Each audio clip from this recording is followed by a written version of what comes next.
Bonjour, je n'ai pas coutume de faire des messages à la nation. Je n'ai pas de parti politique, je n'ai aucune responsabilité publique, ni même de position. Mais eu égard aux nombreuses interpellations que je reçois, il est approprié que je puisse faire une analyse, une réponse, une réflexion groupée, nationale et populaire pour décliner un peu comment je vois les choses et ce que j'entends, pour raffermir un peu pour ceux qui croient au Congo-Brazzaville, en son renouveau, en un pays intégrant l'ensemble de ces forces vives et leur donnant tous les éléments et toutes les capacités pour préparer un meilleur avenir pour leurs enfants, à ceux-là, à tous ceux-là. Il est important que nous puissions changer, et même ceux qui veulent maintenir le système tel qu'il est parce qu'ils en profitent, parce que c'est leur système, parce que c'est ainsi qu'ils veulent le léguer à leurs enfants, un système de domination qui écrase les autres, qui les exclut. Ceux-là également méritent qu'on leur dise un mot. Pour commencer, mes vœux les meilleurs pour cette nouvelle année 2025. Euh, les vœux, vous savez, s'ils se réalisaient tous, je crois qu'il n'y aurait plus de mal dans le monde, mais enfin, c'est un souhait. Le souhait, c'est que ça aille toujours mieux. Et que je suis également conscient que pendant que nous célébrons et que nous faisons la fête, d'autres sont en difficulté, d'autres sont en pleurs. Et à ceux-là, j'envoie toute ma compassion. Et ça arrive à tout le monde d'être en difficulté et espérons qu'ils sauront trouver des ressorts pour en sortir. Au début de l'année, comme d'habitude, nous avons suivi des discours des différents chefs d'État africains et celui du Congo-Brazzaville, évidemment, qui certainement a été un des plus fades, très, très court, euh, où il a juste eu à présenter des vœux, comme s'il présentait des vœux à un ami ou à la famille, sans tenir compte de ses obligations gouvernementales, sans tenir compte des ambitions que le pays est en droit d'attendre et des promesses, nombreuses promesses faites en une quarantaine d'années de gestion du pouvoir qui n'ont pas été tenues. Je vais en souligner deux tout particulièrement. 2024 avait été décrété année de la jeunesse après le drame qu'il y a eu en 2023 qui a conduit à la mort de centaines de jeunes, de plusieurs jeunes en tout cas, qui n'espéraient que du travail. Et comme le seul travail offert à donner et que ce régime a su donner, c'est celui des armes, et ben, ils allaient faire un recrutement dans l'armée et voilà, par piétinement, par mauvaise organisation, par mépris de l'être humain, nombreux sont morts. Il n'y a eu suite à cela aucune démission, aucune arrestation, aucune modification du fonctionnement. Le président de la République du Congo-Brazzaville, Denis Sassou Nguesso, s'est présenté devant les médias ensuite pour, très tardivement d'ailleurs, c'est quelque chose qu'il a énormément négligé, très occupé dans ses histoires familiales, et pour venir promettre que 2024, on pensera à la jeunesse, sera l'année de la jeunesse. Absolument rien n'a été fait pour cette jeunesse, aucune initiative, rien n'a été publié, sorti, réfléchi, financé, engagé, absolument rien. C'est plutôt la cession des terres au Rwandais qui a occupé énormément le président Denis Sassou Nguesso. Et aujourd'hui, au bilan de cette année, tout ce qu'il a à nous dire, c'est que on ne pouvait pas réaliser tout ce qu'il faut faire pour la jeunesse en une année. Est-il besoin de rappeler que ça fait une quarantaine d'années qu'il est là et non une année? Est-il besoin de lui dire encore qu'en une année, on peut prendre des directions, des directives, commencer des financements, commencer des engagements qui se sentent, qui se ressentent au bout de quelques jours, semaines, mois, et que si cela n'est pas fait, il y a à la fois un manque de volonté et une incompétence manifeste. En dehors de cette année qui aurait dû être consacrée à la jeunesse, qui représente quand même la très grosse majorité de la population congolaise, il ne faut pas oublier qu'il y a quelques années, de manière très grandiloquente, l'émergence nous avait été promise pour 2025 et que nous sommes enfin en 2025. Il n'a même pas pensé en dire le moindre mot. Discours électoraliste, discours pour faire joli. Mais en réalité, nous en sommes toujours là. Un pays baigné par les eaux, qui n'est pas capable d'avoir de l'électricité. Tous les projets qui ont été lancés se sont mal terminés avec des productions bien inférieures à ce qui était promis et des coûts beaucoup plus élevés à ce qui était lancé au départ. Mais là encore, personne n'est responsable. Personne n'a été démis de ses fonctions. Ce sont les mêmes qui gèrent toutes ces questions d'énergie, de grands travaux, etc., qui sont là, qui se pavanent comme étant les grands patrons du pays et qui exigent respect et résignation du peuple, alors que eux, ils se sont construits des systèmes d'autonomie énergétique. Hein. Ils ont tous des groupes électrogènes. Ben voilà, on appelle plus ça groupe électrogène, on appelle ça des super générateurs qui pourraient alimenter des quartiers entiers, mais qui se donnent à eux tout seuls. Ils ont les moyens de l'État pour pouvoir les alimenter en carburant, etc. Rien là également pour la population en ce qui concerne la fameuse émergence dans tous les niveaux, sur quasiment tous les plans. Voilà un peu le tableau de notre pays que tout le monde connaît. On n'est pas obligé de rentrer dans l'insulte. C'est quelque chose que je déplore énormément. On n'est pas obligé de rentrer dans l'insulte pour constater qu'effectivement, le pays est dans une situation où, en tout cas, ses enfants sont en droit d'attendre plus par rapport au peu qui leur est offert, qui leur est proposé, et le mépris total des dirigeants. Une fois une fois les promesses lancées de ne plus rien voir sur le chemin.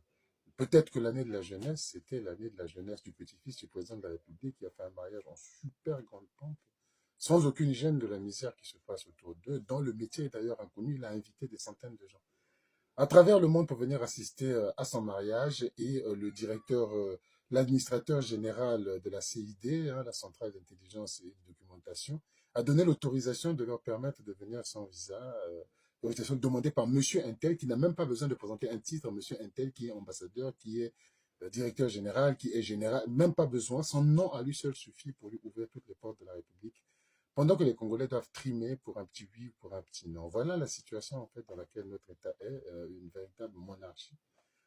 J'ai pas envie d'ajouter qu'il ne dit pas son nom, qu'il dit son nom. M. Denis Sassou Nguesso se prend pour un véritable roi et peut faire ce qu'il veut. Et il croit que ça fait plaisir au peuple de voir la famille royale ainsi jouir, et avec toute une cohorte de suiveurs, avec toute une cohorte de personnes qui ont fait profession de l'Eshbot. Il croit que ces personnes constituent l'ensemble de la République. À côté, il y a des Congolais compétents qui ont envie d'apporter quelque chose, il y a des Congolais de bonne volonté qui ont envie de risquer leur argent à investir dans ce pays et qui sont bloqués par la corruption, qui sont bloqués par le tribalisme, qui sont bloqués par l'incompétence de tout ce régime, de tout ce système qu'ils ont mis en place et qui les empêche de donner le meilleur d'eux-mêmes pour leur pays. Tout cela, je crois que vous le savez. Sortir de cela ne va pas être facile. Moi, je suis interpellé assez régulièrement. Hier, 31 décembre, je suis allé prendre un repas dans un restaurant où j'ai rencontré des compatriotes qui m'ont entouré. Mais nous comptons sur toi, mais pourquoi? Et je vous assure que pendant les fêtes, si j'ai reçu 10 vœux, les 9 sur 10, c'était nous comptons sur toi. C'est très gentil. Mais vous connaissez ma lucidité, je ne me laisse jamais emporter par ce genre de choses. Et je ne suis pas un drogué de la politique qui estime qu'il va falloir sauter dessus comme un lion affamé. Mais alors, la conversation d'hier soir était très intéressante parce qu'elle a résumé en fait l'essentiel de ce que j'entends au sujet de l'avenir de ce pays. Qu'il faut prendre le pouvoir, qu'il faut y aller, qu'il faut montrer sa poitrine devant, il faut défier Denis Sassou Nguesso, etc., etc. Et ma réponse est quasiment toujours la même, et je suis obligé de la répéter parce que le public n'est pas toujours le même. Peut-être que ceux qui m'entendront aujourd'hui ne l'avaient pas entendu avant. Mais ça fait un moment que je constate la même chose et que je dis la même chose à tout le monde. Parce qu'à un moment donné, je lui ai demandé, mais est-ce que tu as soutenu le général Jean-Marie Michel Mokoko Ah non! Ils ont tous répondu non, mais pas lui. C'est un jeu qu'ils font ensemble. Il n'était pas sérieux. Comment toi, tu es général, tu peux te faire dicter des choses par un Sassou Nguesso, tout ça. Donc, c'est un jeu qu'ils font ensemble. Ah bon, donc aujourd'hui, le général Mokoko est en prison depuis 8 ans par jeu. Juste pour laisser croire aux gens qu'il y aurait une opposition. Et lui, il n'a pas de vie, il n'a pas de famille, il n'aime pas sa maison, il n'aime pas ses sports, il n'aime rien, il est allé en prison. D'accord, et Guy Brice Parfait Kolela. Ah non, mais tu sais que Guy Brice Parfait Kolela, c'est son père, hein, il appelle papa. Parce que tu sais que la maison où il habite, là, la glacière, c'est Sassou qui lui a acheté ça. Alors déjà, tu leur es redevable comme ça, qu'est-ce que tu peux faire? Il faisait semblant, il faisait ça. Donc Guy Brice Parfait Kolela est mort en faisant semblant. Ah, mais il y a quelqu'un qui dit aujourd'hui sur les réseaux sociaux qu'il faudrait que le pasteur Ntoumi puisse se présenter. C'est un fou. Je dis, ah bon, pourquoi il est fou? Mais comment on peut demander, Ntoumi, il a tué des gens, tout ça là, etc. Il a de mèche avec Sassou, d'accord. Ntoumi est de mèche avec Sassou. Il est payé pour ça, ok. Ntoumi est payé des milliards et donc il va se cacher dans la forêt avec ses milliards où il va manger des safous qu'il doit acheter à 2 millions, où il doit acheter il va manger des légumes et tout ce qu'on trouve dans des magnifiques forêts congolaises, tout ça pour faire semblant face à Sassou, parce qu'en fait, Ntoumi, il aime ça. C'est un animal, hein, il vit de broutage, de trucs de la forêt. Ah non, non, non, mais comment? Mais tu me déçois, comment tu peux? Même là, je croyais que tu allais nous dire que je suis prêt à y aller, tout ça, tu me déçois. Je dis, mais attends, mais pour que tu me dises demain que, non, mais est-ce que vous ne savez pas que il avait, je sais pas moi, que son papa avait obtenu un poste, c'est Sassou qu'il avait nommé, donc c'est mauvais? Tous ces exemples, je les prends parce que c'est des choses que j'entends assez souvent. Et dans le milieu global, de ceux qui veulent le changement, leur plus grand défaut, s'ils n'y arrivent pas, c'est parce qu'ils n'arrivent pas à se concentrer sur les objectifs principaux et passent leur temps à se chamailler sur les petits détails qui peuvent exister. Il n'y a pas de saint dans le monde. Personne n'est parfait. Il y en a qui parlent mal, qui sont impolis. Il y en a qui, peut-être qu'au cours de leur vie, oh, il est arrivé que dans leur gestion, il y a 1 million, 10 milliards qu'on n'avait pas bien vu. Il est arrivé qu'il y en a certains qui ont un penchant pour la gente féminine et que, bon, on a eu à constater qu'ils se diffusent un peu, dès qu'ils ont un peu de moyens, c'est pour les distribuer là-bas. Il y en a qui, bon, peuvent faire l'objet parfois de violence. Il y en a qui, mais c'est la nature humaine, elle est comme ça. Il n'y a pas de saint. Parce que si vous attendez à ce que, d'abord, d'avoir un saint, quelqu'un qui serait irréprochable de tout le monde, mais moi, je vous proposerais, j'ai une excellente proposition à vous faire, parce que ce saint-là, il est là. Il existe. Je voudrais vous le proposer pour que nous nous réunissions tous autour de lui et que nous allions le porter à la présence de la République. Jésus-Christ. 2026, allons voter pour Jésus-Christ. L'affaire sera simple. Il y aura très peu de critiques. Il n'y en aura quasiment pas parce que c'est un être. Ceux qui y croient ou n'y croient pas, en tout cas, il a été conçu pour montrer la perfection en tant que tel. Comme ça, vous serez tous heureux d'avoir l'homme parfait en Jésus-Christ. Est-ce que c'est ce que vous souhaitez? Vous voyez, c'est pas sérieux. Vous avez en face un con qui fait bloc, qui envoie ses enfants aller se faire tuer pour un Sassou Nguesso. Un con qui a beaucoup de choses à reprocher à Sassou Nguesso, ils ne le prennent pas pour un saint. Il lui reproche d'avoir abusé de leur femme, il lui reproche détournement d'argent, de privilégier sa famille, il lui reproche beaucoup de choses. Et pourtant, ils arrivent à faire corps derrière lui. Et vous voulez combattre un type comme ça en étant incapable de faire corps derrière qui que ce soit. Que même ceux qui ont sacrifié leur vie pour le combat, vous ne cessez de les critiquer même des années après le sacrifice, même après le sacrifice suprême, c'est-à-dire ils ont perdu leur vie. Vous ne cessez d'estimer qu'ils étaient en train de jouer un jeu. Mais si vous êtes vous-même les champions, parce que c'est malheureusement ça, vous êtes vous-même le champion du dénigrement de ceux qui peuvent vous porter et vous demandez à ce que les gens vous portent, vous n'arriverez nulle part. Vous n'arriverez jamais nulle part. Si vous attendez un saint, c'est mieux de proposer Jésus comme président de la République en 2026, en 2031, etc.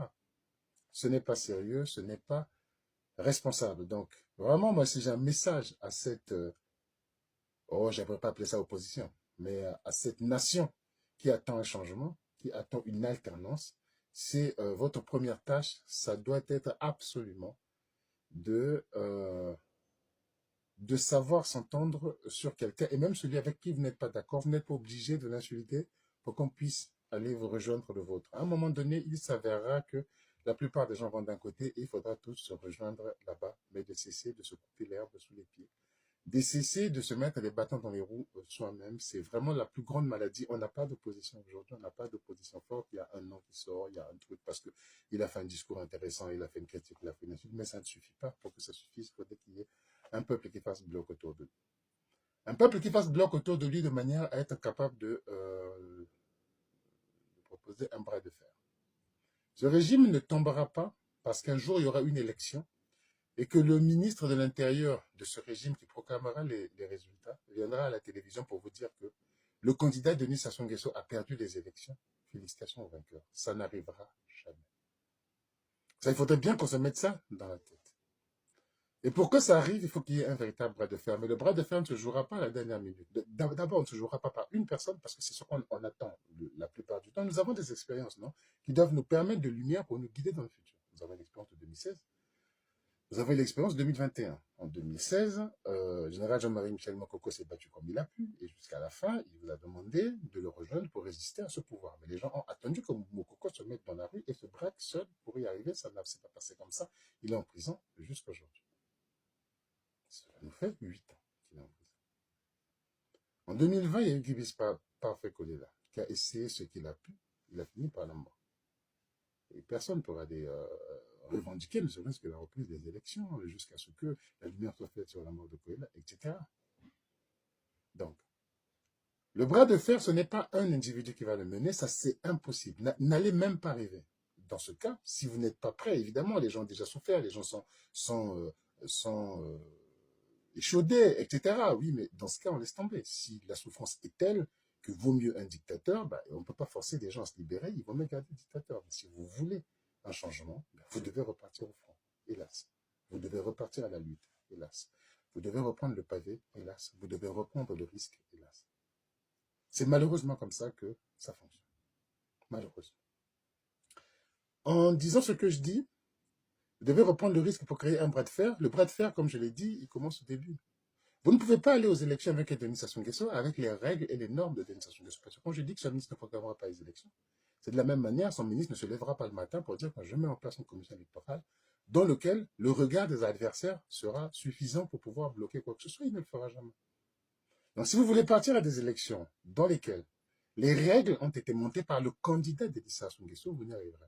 Vous devez être capable de monter un bras de fer de manière à ce que, quand on vous dit que les élections ont lieu à telle date, vous vous dites que cette date ne nous convient pas et vous avez les moyens de vous imposer, de bloquer le pays pour que cette date-là ne soit pas celle-là. Lorsqu'il vous dit que voici la loi électorale sur laquelle nous irons aux élections, vous devez avoir la possibilité de dire que la loi électorale du candidat Denis Sassou Nguesso, du Parlement de Denis Sassou Nguesso, où ils sont tous nommés, où ils sont tous des fraudeurs, ils sont tous battus campagne avec les fonds de la République, nous n'irons pas là. C'est ça, le combat est compliqué. C'est pas juste aller jouer un jeu et puis être la troisième personne morte en prison ou tout. C'est pas que ça. Le problème, c'est que son peuple derrière qui soit capable de mener le bras de fer, son peuple derrière qui soit capable d'accompagner un leader, quel qu'il soit, de quelque région qu'il vienne, tout cela sera impossible. Tout cela sera impossible. Et il faudrait, dès le début, oh, vous me direz, dans ce cas, pourquoi attendre la date de l'élection et ne pas dire qu'aujourd'hui on bloque? Mais s'il y avait le bras de fer, on l'aurait fait. Il n'y aurait même pas d'élection, c'est aujourd'hui déjà qu'on allait bloquer. Mais donner une date d'élection ou avoir une échéance, c'est très important aussi parce que ça fait monter la sauce du peuple, ça fait monter son envie d'en découdre. Et c'est très bien que cette envie monte et que l'on puisse en échanger maintenant parce que l'élection est supposée prévue pour 2026. Mais dans les normes de Sassou Nguesso, il les gagne déjà, il les a déjà gagnés. Dans l'idée dans laquelle il nous faut un candidat qui soit méchant et qu'il va dire à Sassou non, tu n'as pas gagné, ça ne changera rien s'il n'y a pas de peuple derrière. Et ce peuple n'a pas à s'exprimer au dernier moment, le jour de la proclamation. Vous savez que Sassou Nguesso proclame les résultats avant même, fait proclamer les résultats avant même que le décompte ne soit terminé. On retrouve encore des urnes fermées dans les sous-sols ou sous les escaliers des sous-préfectures. Ce n'est même pas encore ouvert. Il a proclamé qu'il a gagné, mais avec un score castriste. Donc, il ne s'agit pas d'attendre là pour arriver à dire que nous sommes capables de faire un bras de fer. Il faut le faire avant. Ça, c'est important. Il faut que dans toute l'organisation des élections, que cela ait pesé. Et tel que la sauce monte, ce n'est que de cette manière-là qu'à la fin, il y aura un résultat différent que le résultat que le candidat Sassou Nguesso aurait prévu, qui n'est qu'un seul résultat, c'est qu'il reste au pouvoir à vie et éternellement. Alors vraiment, je vous invite à une profonde réflexion là-dessus et à un profond accompagnement là-dessus. Ce n'est pas quelqu'un qui viendra à lui seul vous sauver pendant que vous regardez la télévision à la maison et vous vous rencontrez autour des kiosques, autour des ngandas, autour des salons de coiffure pour aller critiquer, pour aller insulter, même pour aller appuyer, ça ne suffit pas. Et autour des réseaux sociaux, ça ne suffit pas, ça ne suffira jamais. C'est un engagement concret qui est nécessaire, un engagement concret qui est à la base et qui est primordial. C'est de s'énerver même, de se fâcher et d'interdire à tous ceux qui créent la division. Si elle dit candidat, soutenez-les tous les 10, comme je vous ai dit, au fil du temps, on verra vers où la main de Dieu, la main des ancêtres, la volonté populaire est en train de partir majoritairement et ne pas hésiter à y aller.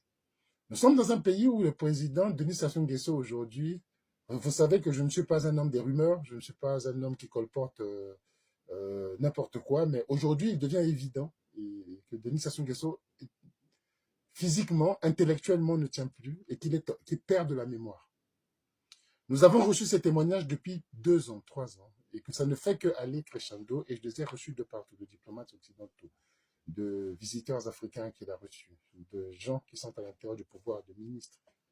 Nous les avons reçus, accumulés. Denis Sassou Nguesso perd la mémoire.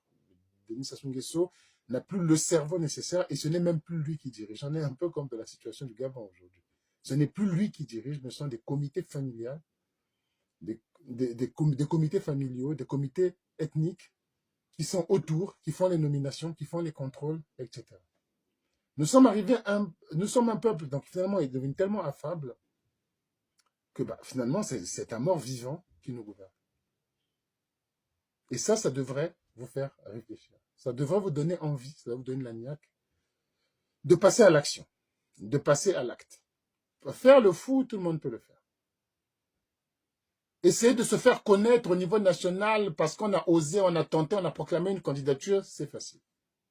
Ça l'est moins, c'est vrai, d'arriver jusqu'au bout et de prendre le risque de se faire assassiner, de se faire jeter en prison ou toute autre chose. Vous connaissez les méthodes du régime. Mais ce dont le Congo a besoin aujourd'hui, c'est de vous. C'est de vous, c'est que vous compreniez que ceux qui n'ont rien, d'ailleurs, ceux qui ne gagnent pas grand-chose de ce régime, ceux qui n'ont pas un grand frère là-bas, Moro Bosso, comme ils disent, qui va lui ouvrir les portes, qui lui a promis un poste, c'est cette majorité-là qui est obligée de se rassembler, de s'unir et d'essayer de bousculer le baobab afin qu'il puisse y avoir un changement dans ce pays. Un changement dans le sens, bien sûr, d'intégrer l'ensemble des Congolais. Un changement dans la justice, parce que ça aussi, c'est quelque chose de très important. Un changement dans la justice, parce que la justice est la garante d'une société équilibrée et qui fonctionne. Ce n'est pas le pardon, ce n'est pas vrai. Le pardon est une véritable erreur. Ce n'est pas politique. Le pardon est religieux. Mais il faut que la justice des hommes se fasse de manière à ce que ceux qui prendront le pouvoir ensuite ne reprennent pas les erreurs de ceux que nous avons critiqués. Mais pour cela, on a besoin de vous.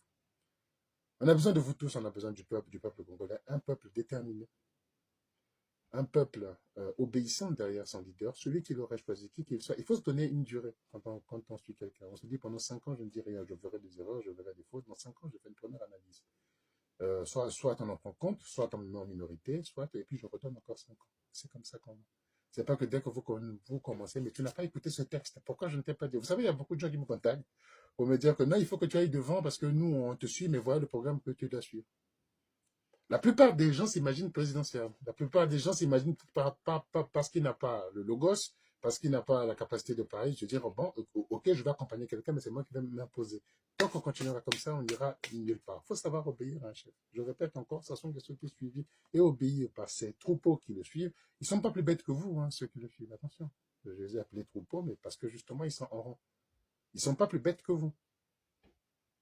Mais ils ont compris une chose, c'est que sans discipline, on n'arrive nulle part. Ils ont compris au moins ça. Mais ça, les autres de l'autre côté n'arrivent pas à le comprendre. Il me faut mon candidat Larry, il me faut mon candidat Bembe, il me faut mon candidat Bateke. Là, déjà, c'est une perte de discipline. Et une fois que le candidat, il est là, on commence d'abord par l'analyser, par l'examiner. Est-ce que lui, il a vraiment fait ça? Est-ce que lui, c'est pas lui qu'on avait dit que d'abord, il n'est pas de telle religion. D'abord, non. Ça, on arrivera nulle part. Donc, c'est un message que je vous donne pour cette fin d'année. Vous allez y réfléchir, vous allez échanger. Et puis, un point que je ne devrais pas oublier, la France. C'est la France qui le soutient. Ça, c'était la meilleure manière d'abandonner la lutte et le combat. Parce qu'une fois que tu as dit ça, tu ne vas pas dire que la solution, c'est qu'on va attaquer l'Élysée, on tue le président français, ça va changer. Tu sais très bien que c'est juste un jeu pour essayer de se faire peur soi-même en disant que c'est la France qui le soutient, c'est la France qui le soutient. Une fois que tu as dit ça, quelle solution tu as trouvée? Et en plus, en réalité, tu ne sais pas que la France te soutient. Tu n'en sais rien. Il y a pas, la France ne lui a jamais envoyé de l'argent, des armes, jamais. Tu le sais très bien. Mais comme c'est la mode populaire d'essayer de mettre en place cette idée que c'est la France qui le soutient, tu fonces cette idée. Et donc, on fait quoi? On laisse tomber puisqu'on n'est pas plus fort que la France. On laisse tomber puisqu'on ne peut pas aller attaquer le président français. On laisse tomber parce que même quand le président français en place partira, le prochain vous dirait dès le lendemain qu'il le soutient, sans preuve, sans lien, même avant qu'il n'ait téléphoné ça, vous dites qu'il le soutient. Tout Français né vient au moins de pour soutenir soi-disant des dictateurs. Ce sont des balivernes que je démontre tous les jours sur mes réseaux sociaux. Venez point par point, ligne par ligne. Ce sont des balivernes. Mais ces balivernes ont un mauvais effet sur nous. C'est qu'ils nous font croire que la France est une espèce de divinité dont on ne peut pas démontrer la puissance et la force. Mais enfin, il faut juste croire que la France est très forte. Et tant que la France existera, on aura des dictateurs. Mais on laisse tomber la politique. Alors, c'est pas la peine. La France existera toujours. Elle était là avant le Congo. Elle sera là après le Congo. Peut-être, on ne sait jamais. Le Congo n'est pas éternel non plus. La France n'est pas éternelle non plus. Enfin, elle a plus d'expérience pour rester là, pour exister. Qu'est-ce qu'on fait? Voilà, c'est toutes ces pensées négatives, autodestructrices, qui nous coupent les pieds à nous-mêmes, dont on n'a pas les réponses, mais on crée une espèce d'ambiance négative, une espèce d'ambiance d'impossible, qui font qu'il est difficile ensuite de partir au fond. Je ne serai pas bien long, ce n'est qu'une introduction de vœux. Nous reviendrons bien souvent sur ces sujets-là, et j'espère pour construire petit à petit l'évolution de notre combat, de notre pays, du changement de notre pays. Concernant le pasteur Ntoumi, beaucoup de gens m'ont posé la question de savoir ce que je pense de cette candidature. Je leur rappelle que j'avais mené la même stratégie il y a 5 ans, pour les élections de 2020, il y a 4 ans, bientôt 5. C'était vers 21, oui. Donc en 2020, j'avais mené la même stratégie.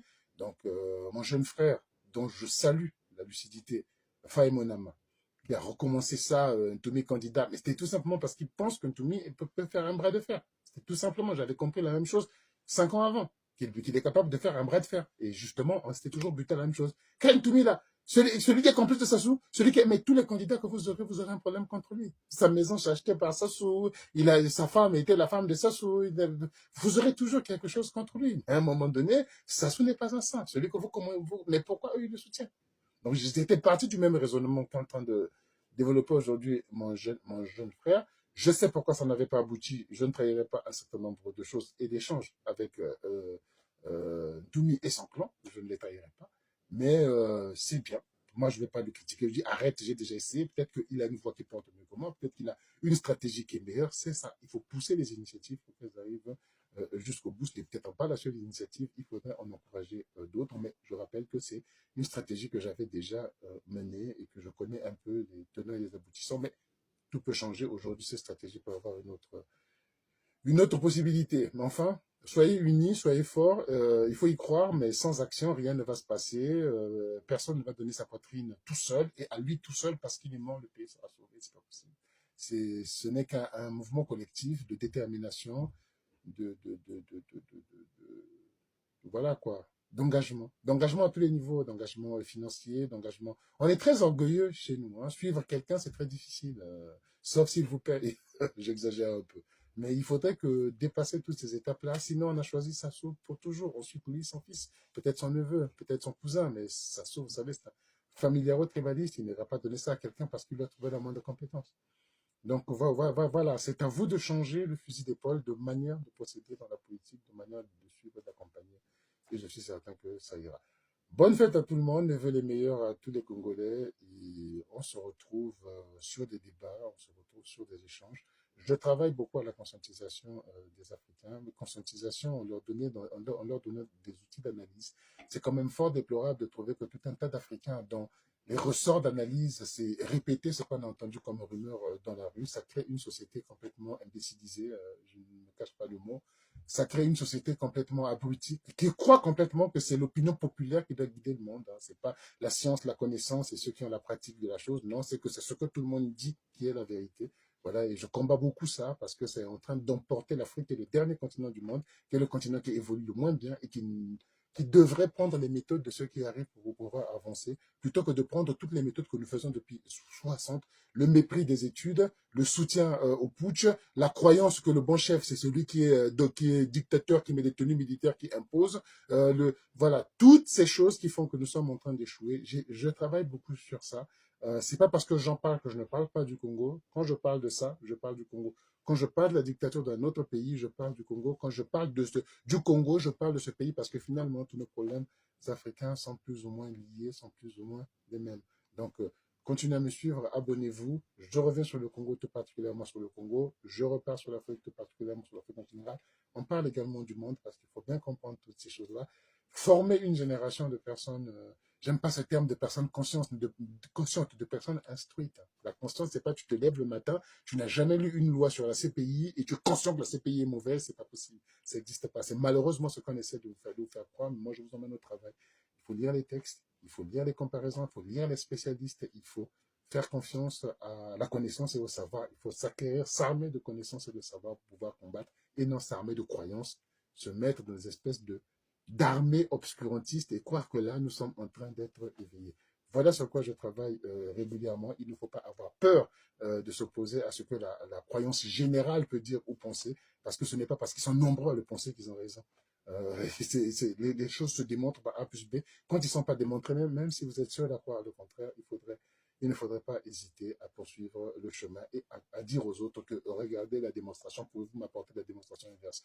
La réponse est bien souvent vendu, esclave de maison, tu crois en la France, tu crois en truc. Une fois qu'ils ont dit ça, revenons aux démonstrations. Le fait que je sois vendu, esclave de maison, blablabla, en quoi, quand je dis 2 plus 2 est égal à 4, il faut. C'est ça le seul truc. Et là, vous verrez rapidement qu'ils sont bloqués.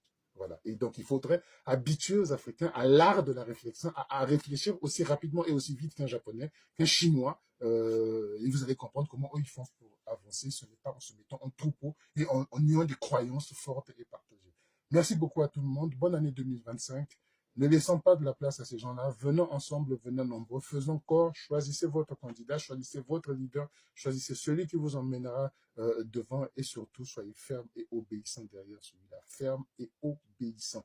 donnez de votre temps, donnez de votre argent, donnez de votre intelligence à votre place. N'allez pas jouer non plus à celui qui dans la vie est cuisinier, mais c'est lui qui veut donner la stratégie militaire, que celui qui dans la vie est pharmacien, un métier très honorable, mais c'est celui qui croit avoir le dernier mot à dire sur les questions internationales. Voilà encore toutes ces erreurs que nous faisons. Soyons humbles. L'humilité, ça ne veut pas dire que moi, en tant qu'agronome, toi, tu dois être humble en m'écoutant quand je te donne la sociologie du Congo. Non, ça ne se passe pas. Laissez les sociologues faire de la sociologie. Et vous soyez dans l'humilité de donner des programmations agricoles auxquelles vous avez pensé. Vos idées peuvent aller bien au-delà, mais vous apprendrez plus que vous n'essayerez de vous imposer aux autres, à qui vous imposez l'humilité, qui veut dire que j'ai le droit d'être partout, de tout dire. Voilà un peu de discipline. Voilà, ça, je n'arrête pas de répéter ça, de la discipline, et nous allons y arriver. Merci à vous, à très bientôt.